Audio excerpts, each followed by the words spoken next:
உங்களோட வேர்வையை வச்சே உங்களுக்கு என்ன உறுப்புகள் பாதிச்சிருக்கு, அதனால என்ன தொந்தரவு வந்திருக்கு அப்படின்னு கண்டுபிடிச்சிக்கலாம். தெரியுமா உங்களுக்கு? அதுக்கான வீடியோ தாங்க, வாங்க பார்க்கலாம்.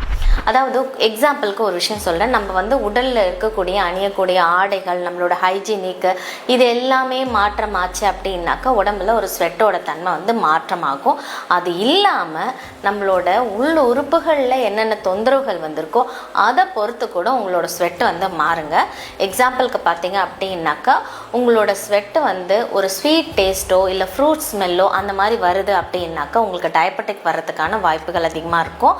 அமோனியா ஸ்மெல் வந்தால் கிட்னி சம்மந்தமான இஷ்யூஸ் வரதுக்கு வாய்ப்பு இருக்கும்.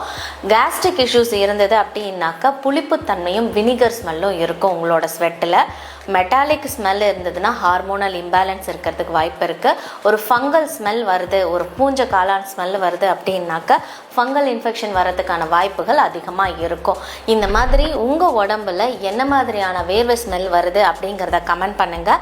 அதுக்கான தீர்வை, கரெக்டான டயக்னோசிஸ் இந்த மாதிரி இருந்ததுன்னா நீங்கள் செக் பண்ணிவிட்டு டாக்டரை கன்சல்ட் பண்ணிவிட்டு அதுக்கான ரெமிடியை எடுத்தீங்க அப்படின்னா நோய் வர்றதுக்கு முன்னாடியே நம்ம ப்ரிவென்ட் பண்ணிக்கலாம். இதுக்கான சுகம் குணம்ல இதுக்கான தீர்வு நாங்கள் இயற்கை மருத்துவம் சார்ந்து வச்சுருக்கோம்.